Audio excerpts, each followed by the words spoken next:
I'm Debolina from Internship Bank, and as all of you know, we continue to do this helpful videos to help students, to give guidance and mentorship to students as to how they should go about doing their interviews, how they should try and get that dream job offer, convert an internship into a job offer. And we thought of coming about a series, a very special series, where I talk to some very special people who have played a key role in mentoring me, in supporting me, and making me the person that I am today. So here, in the first series of the interview, I have with myself Rousseau. Rousseau was my ex-boss, someone who I reported to at Cantor Fitzgerald, and who actually interviewed me for the position at Cantor Fitzgerald in Hong Kong.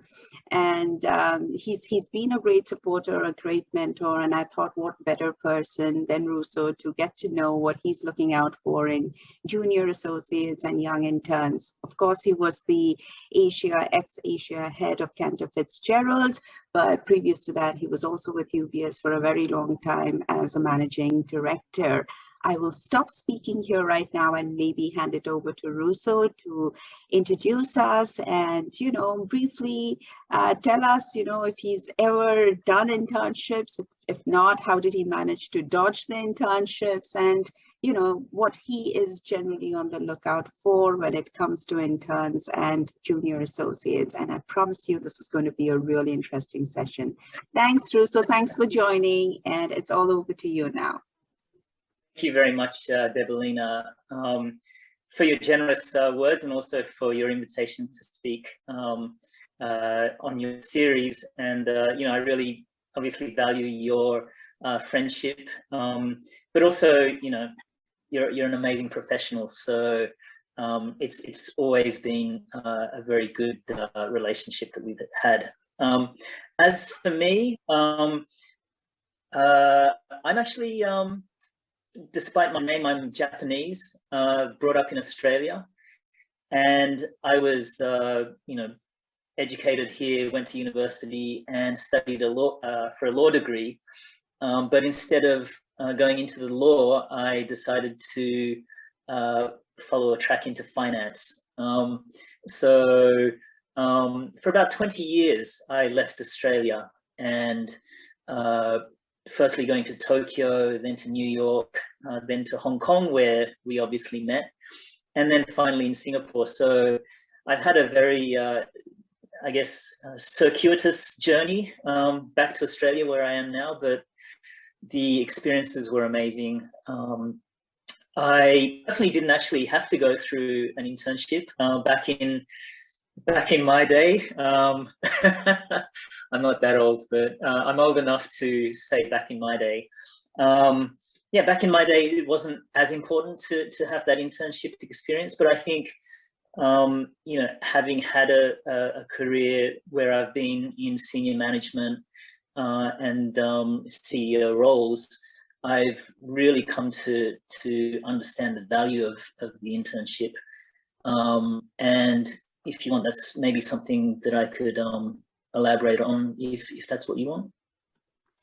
Yeah, Rousseau, I'd love to hear you speak more about certain questions I'll bring up during the course of our interview, or rather conversation. But before I go on, students, just see how Rousseau, he went on from becoming a lawyer to a banker. So it's always possible to change routes. It's always possible to take a call on a different career that calls you. So don't feel afraid to make that change. And secondly, be open to opportunities. Don't just limit yourself to a particular jurisdiction, perhaps because you have a certain level of comfort there. I'm sure when Rousseau made the move to Tokyo, Rousseau, please correct me if I'm wrong, you perhaps didn't know as many people in Tokyo as you did in Australia, right? And maybe that was the first time you were moving across borders, So though, adventures wait for you, beyond your comfort zone. So never really, be too hesitant to grab those opportunities that are just waiting to be grabbed, but they're just a little beyond your comfort zone.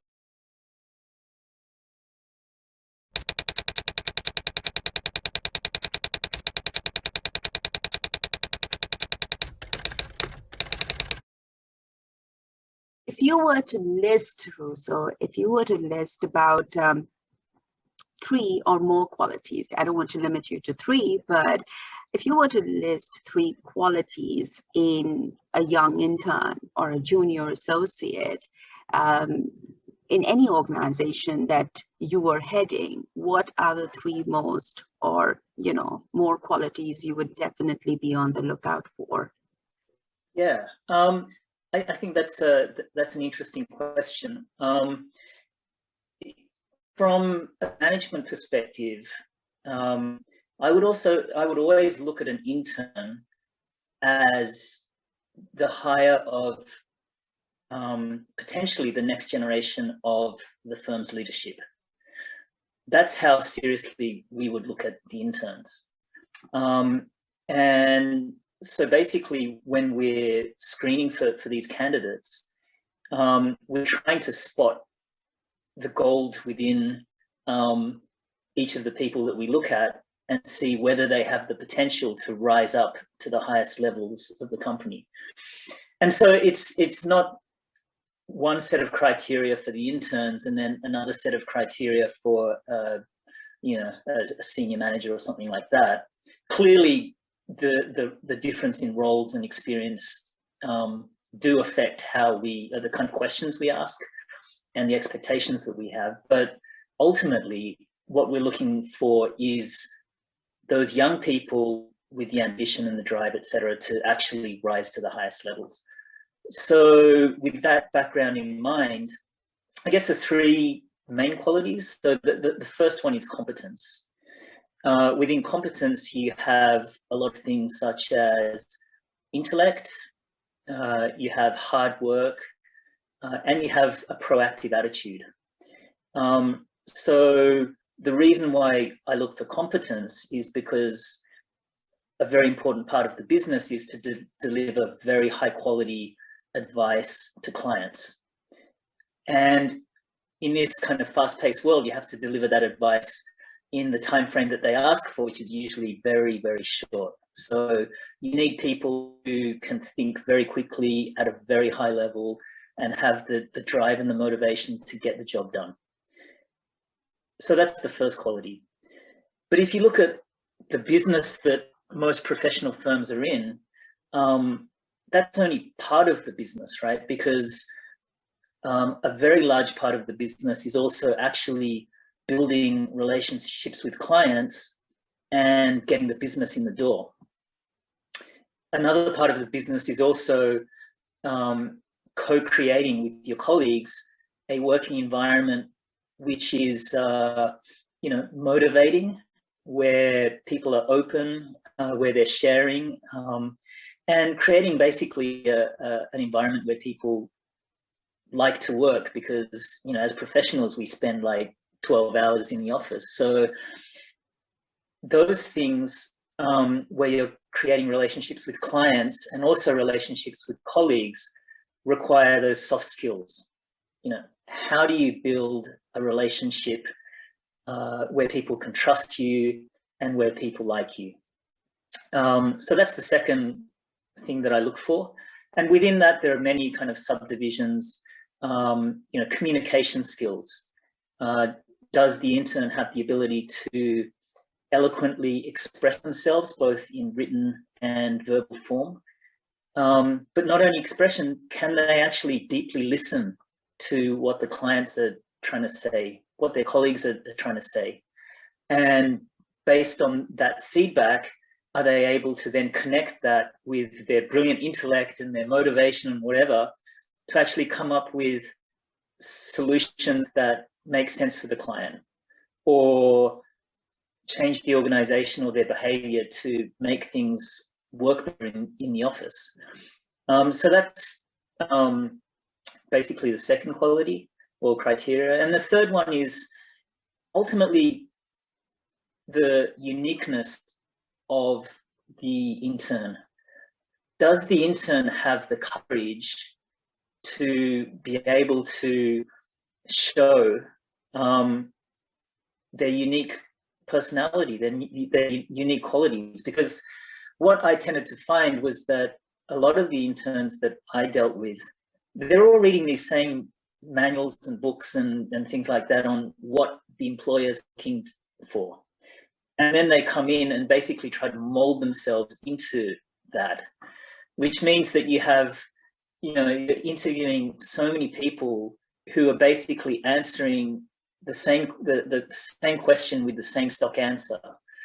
And that's really not what we're looking for. We're looking for people with those two qualities, the competence and the relationship skills, the soft skills. But also we're looking for a real person, because when you're working with people for a long time, you want to be working with real people. Clients love working with real people as well. And it takes a lot of energy to make yourself into something that you're not really, and keep that for many years and years. So what I look for is, does the intern have the confidence and courage in themselves to actually express their own uniqueness and do it in such a way that it's appealing and likable for not only their colleagues but also their clients. So I guess they're the three things that I would look for in an intern. Wow, Rousseau, I've had so many of my guests answer this question, and so many have given different responses to the question. Of course, certain elements have been similar, but it's been really profound listening to you, and I mean that from my heart. I mean, you've covered some you've touched some grounds, like the fact that students always remember they're looking at you with a very long-term perspective. So treat yourself as your own personal brand. Treat the work that you do as if it speaks of the small business setup that you have set up for yourself, keeping a longer term and goal, because you want to come to a point in life where your personal brand is speaking better and bigger about yourself than, say, the organizations you've been associated with there. Don't feel scared to be unique to yourself. And that's something, Rousseau, that's very good to hear. That's, interns, persons are appreciated for being unique, because you're so right. So many of us are pondering so closely over books and manuals to see what people are looking out for us, that we are trying so hard to fit ourselves into that bucket. And oftentimes in doing that, we are scared to pursue hobbies and passions that truly set us and, make us excel in those fields. And unfortunately, we actually hold ourselves back for fear of not really fitting into the basket. So students, Rousseau has clarified it to all of you that he prefers people. And I tell you, along with him, there are many others who may not make it very vocal, but if you have a unique set of qualities, passions, things that you identify with, don't feel scared to stand up for those things. And thirdly, Rousseau touched upon soft skills. Rousseau, just to give you a brief background, I often get this question like, ma'am, what is more important, technical skills or soft skills? And I say both are equally important. As you rightly pointed out, there is one part of the business that you don't really see in organizations, and that is the business of getting clients, the business of, building relationships, not short-term relationships, not with the idea of just bringing in the client and making money out of the client and then saying goodbye when the work is done. No, people can see through you, they can see through a genuine person, and it's always nice to build that long-lasting connections and relationships. So, wow, that's really been profound. Technical knowledge given, but along with it, soft skills and uniqueness, students, is definitely something that would set you apart. And that's very good to hear. So.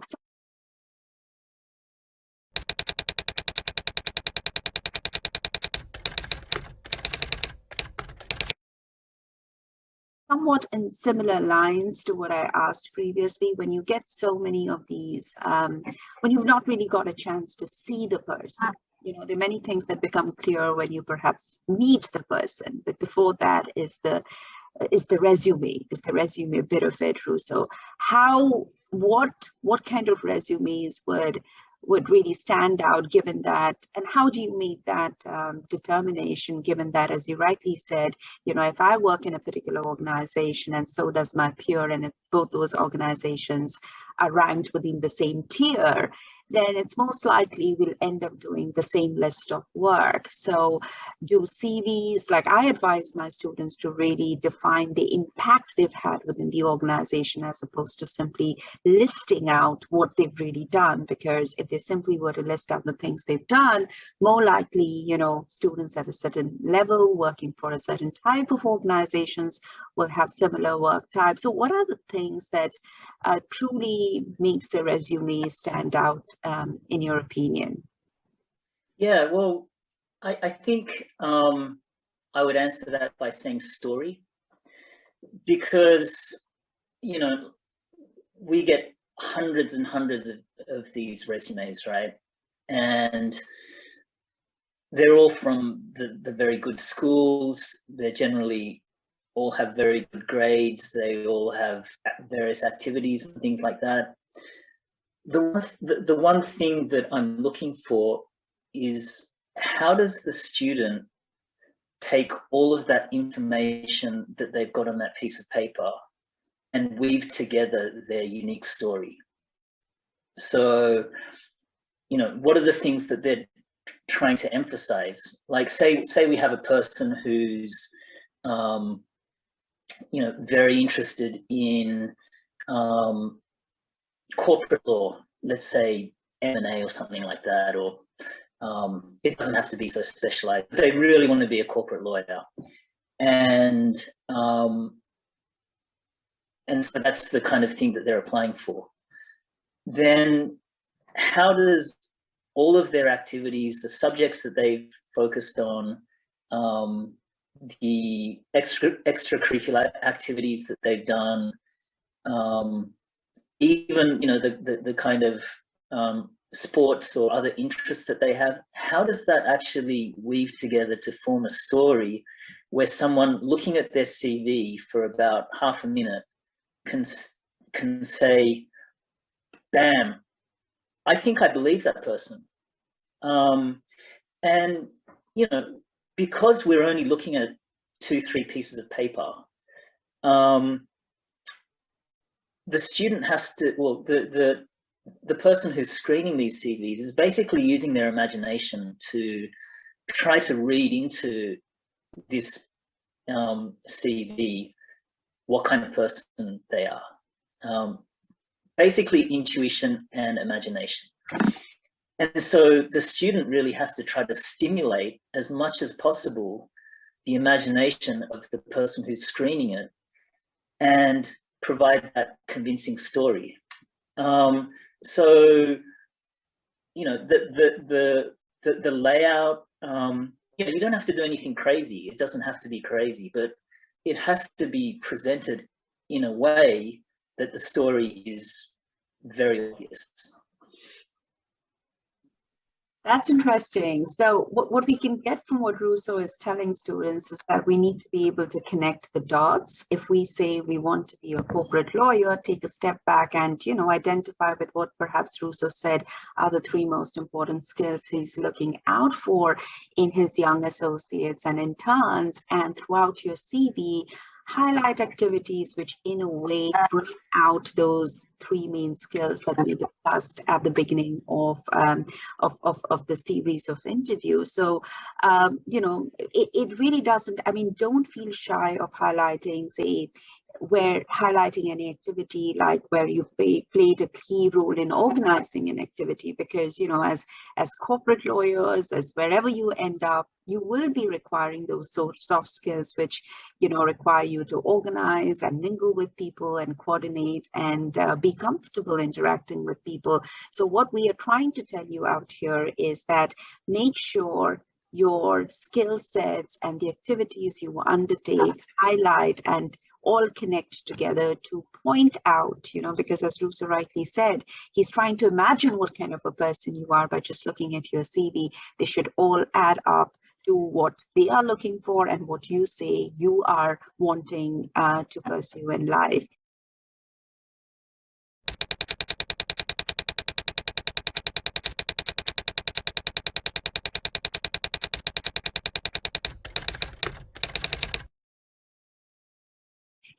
So the other thing, I'm sure you already know, Rousseau, that I started it. By the way, for all of you who don't know, Rousseau has been a big supporter of Internship Bank. This is even before when I just mooted the idea.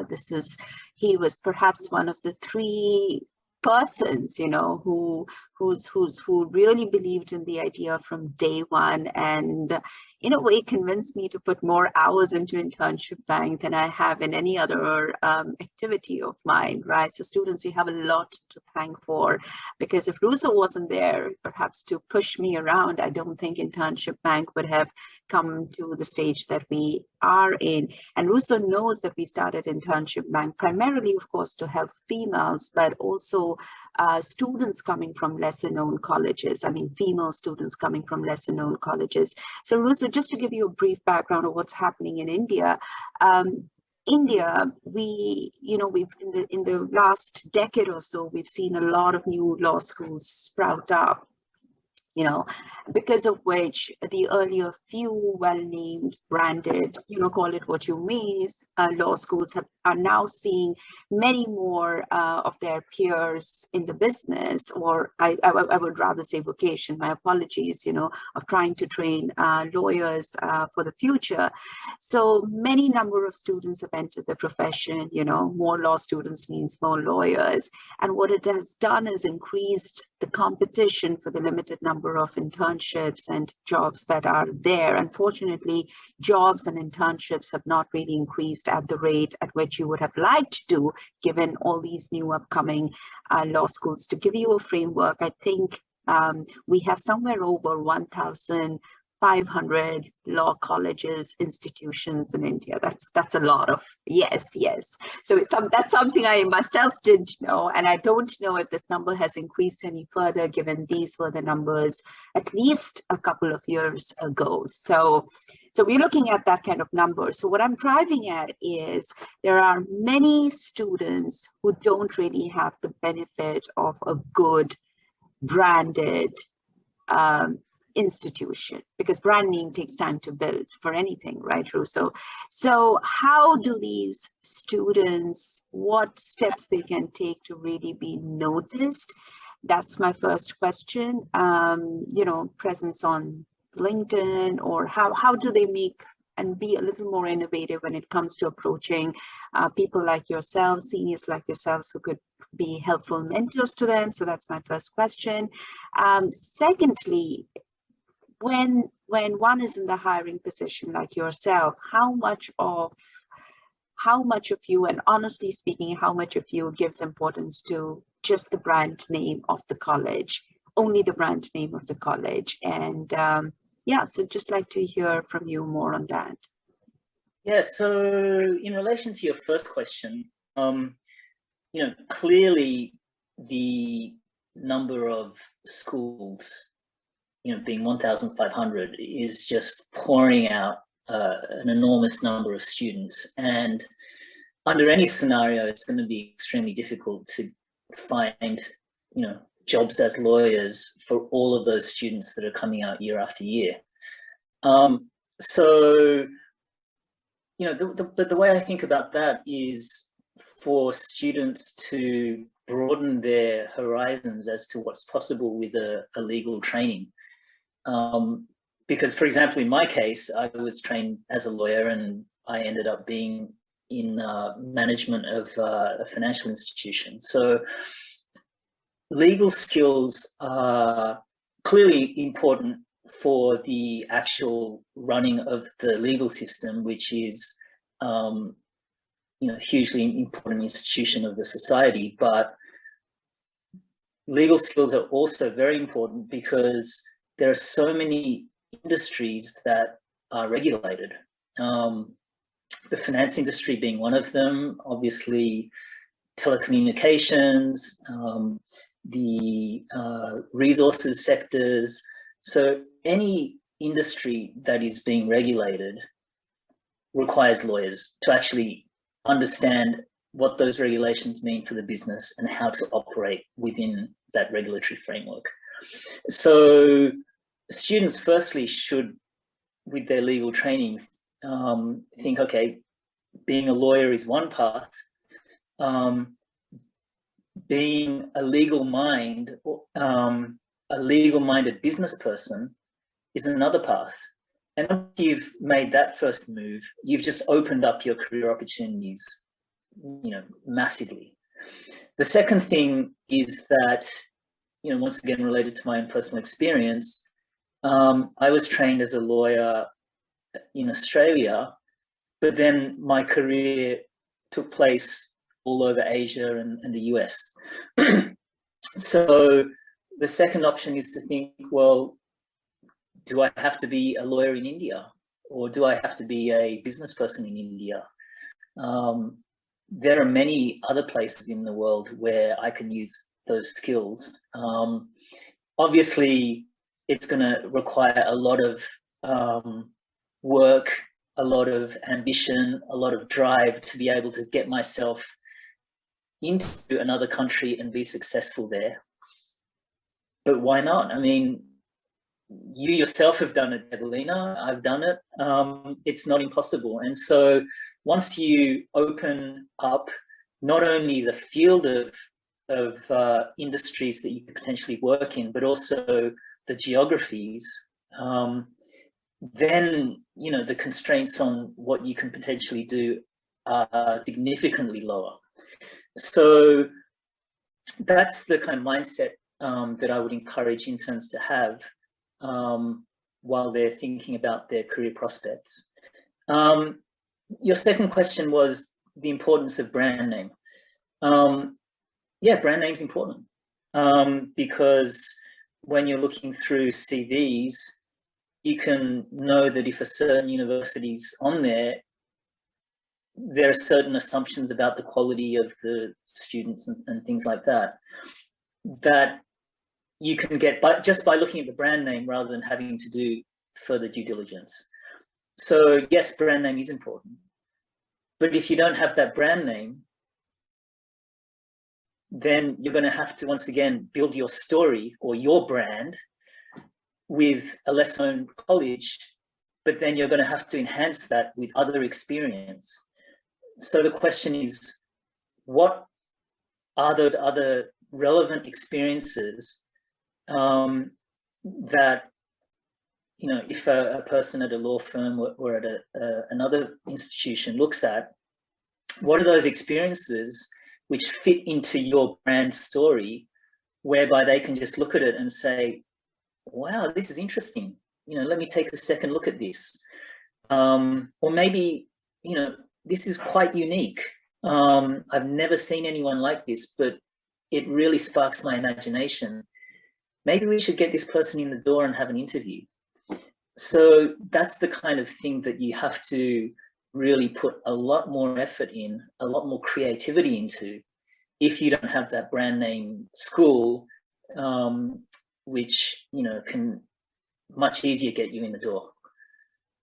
For sure. Rousseau, are you a first generation lawyer? I know you are more on the banking side, but I was just curious to know if you're a first generation lawyer, because our platform tries to promote first generation lawyers. So I was just curious.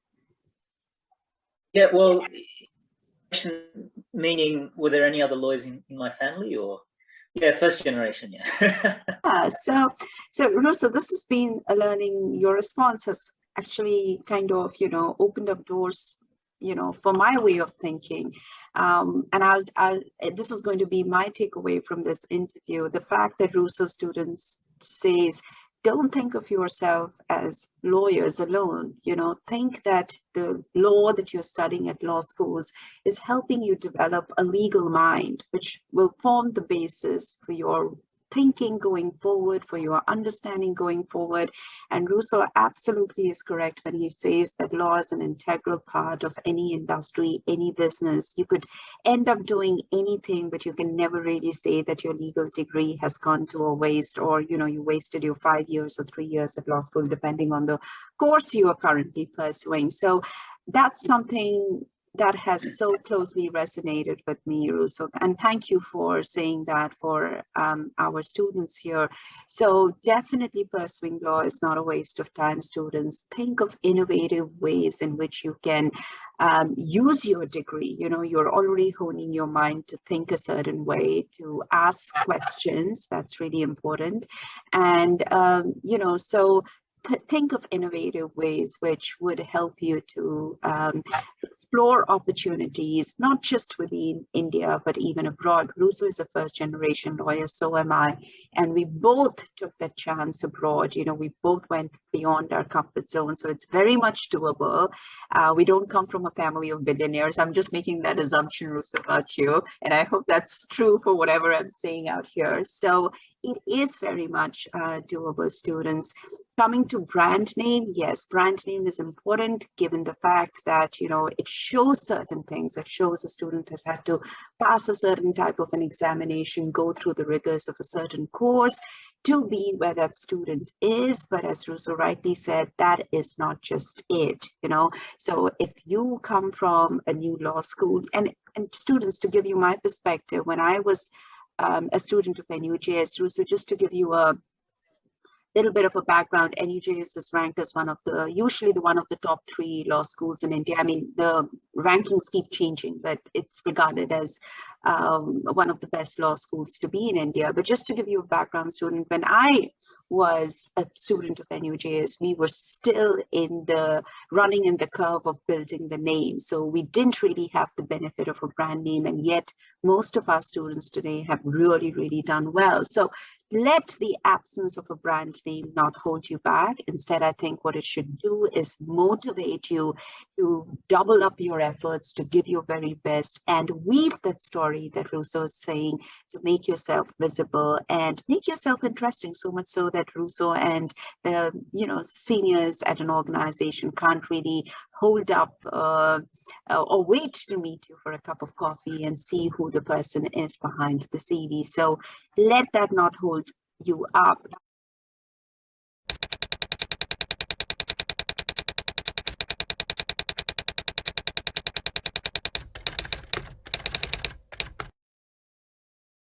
Last question, Rousseau. Of course, we would love to hear about any parting advice you would have for our students. But given COVID-19, we just can't seem to ignore COVID-19 or leave it back behind us, much as I would like to separate. I wanted to separate from COVID-19 a long time ago, Rousseau, but given the times that we are in right now, the student community, especially the ones who are graduating or the students in the penultimate year of law school, they are anxious. They are anxious as to how they will even set a foot in the job market, and the hard work they've put through, they don't see the fruits being born really soon, or for that matter, even getting any job, given how adversely the market has been affected because of COVID-19. You and I would have already seen, not to say we are dinosaurs, but we would have already seen many such crises before. Financial crisis, specifically what hits my mind is the 2008-9 financial crisis. We did come out of it. I know many of my colleagues who lost their jobs, but were back again, doing really well. We've seen it, and we know this is just temporary. It can't just be permanent. But any words of advice you would like to give to my students because of COVID-19, what they can do to keep themselves busy, the fact and the reassurance this will get over. So anything, any parting advice, Rousseau, would love to hear from you.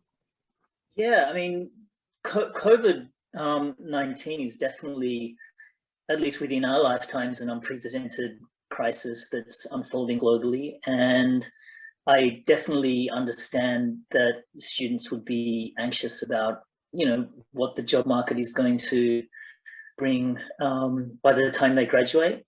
But just stepping back for a moment, COVID-19 has obviously, negatively impacted a lot of businesses, in particular the travel-related sector. So, for example, hotels, airlines, and things like that. Small business has been impacted as well.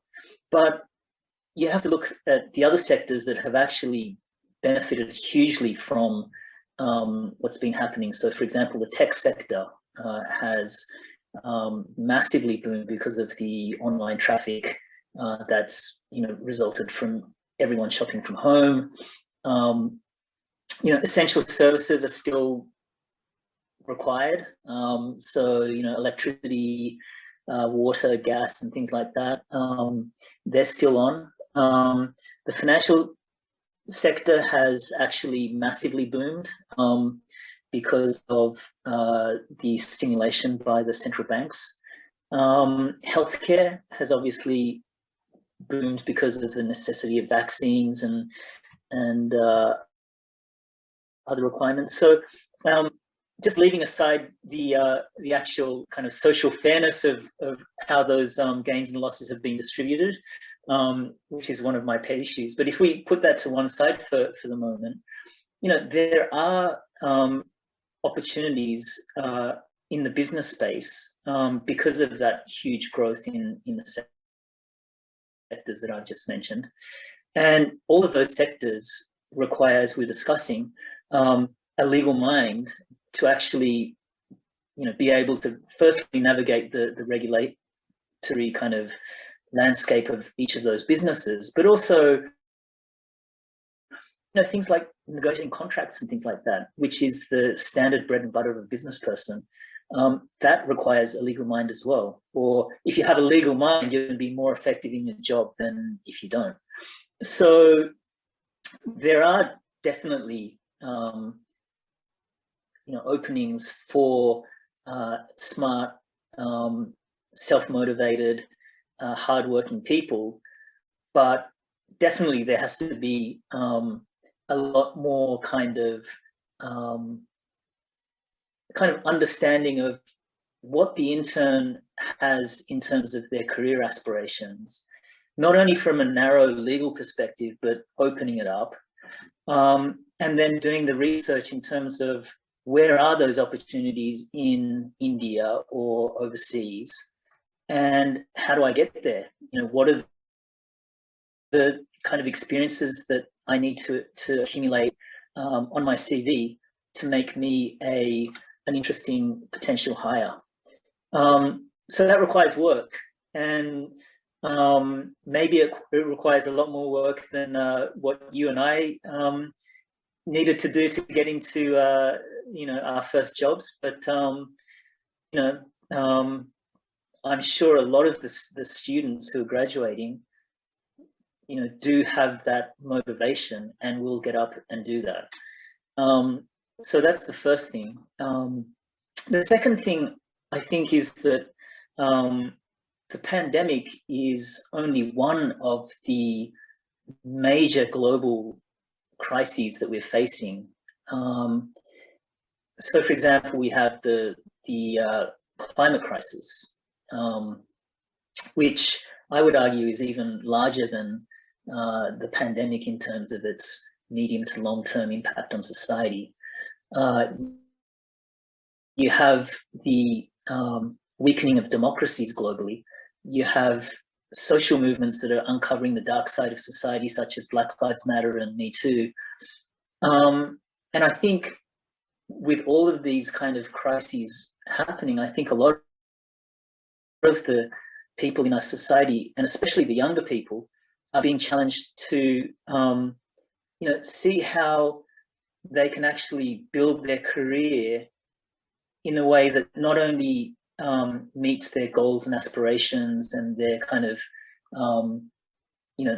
necessity to actually earn a living, but also how can you marry that to solving a lot of these global problems that we're having. And I think you, Debolina, are a perfect example of how that's happening. And that's why I just love the work that you're doing. But I think, the younger people who are, coming into the workforce will have that opportunity. So, for example, my particular interest is in sustainability and the ecological crisis. And currently in Europe, or globally actually, but especially in Europe, there's a huge movement to promote sustainable finance, where you have capital directed to sustainable investments rather than kind of polluting investments.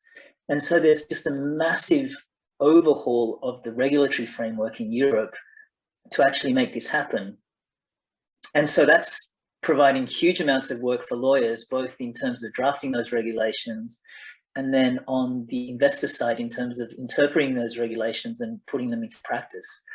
So, you know, legal minds are necessary not only for you to make a living as a lawyer or a corporate employee, but you can actually be using your legal mind to do that, but also helping to make the world a better place. So I think, this is both a challenging time for students, but also a very exciting time in terms of, the necessity for everyone to broaden their mind and to go beyond their comfort zone and try to really help advance their career, but also help make the world a better place. So I guess that's my parting advice for your students. That's so wonderful to hear, Rousseau. So students, as Rousseau rightly says, it's all not gloom out there. You need to take a step back and identify the business sectors that have been doing well. Rousseau named the essential services. He talked how, e-commerce has been flourishing, right? So do take a step back and identify the industries. The health sector has been doing well. These are the sectors which are making money even in the middle of pandemic. Of course, our social relationships has adversely been affected, and do take the time out to give yourself some time to check on your mental health, which is equally important. So, long story cut short, be on the lookout for new opportunities. Don't be bound by the traditional set of ideas and careers that were there.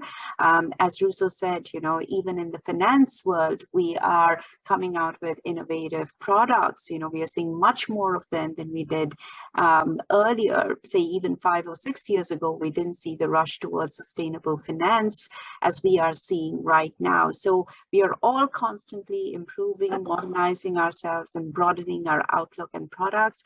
So do hang in there, take a step back. I think it's important not to just continue following the herd.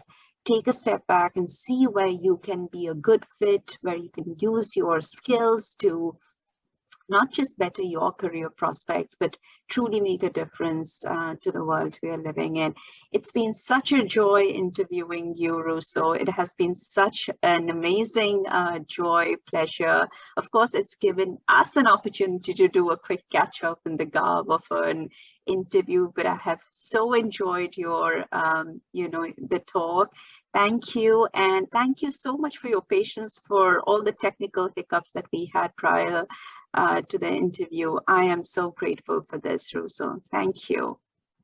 Thank you very much, Debolina. I really enjoyed the opportunity to speak to you on this topic, and I really love the work that you're doing. So please keep it going, and I will support in any way that I can.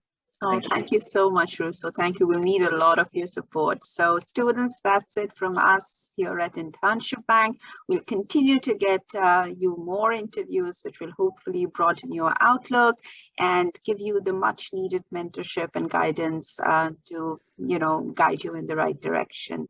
Thank you so much.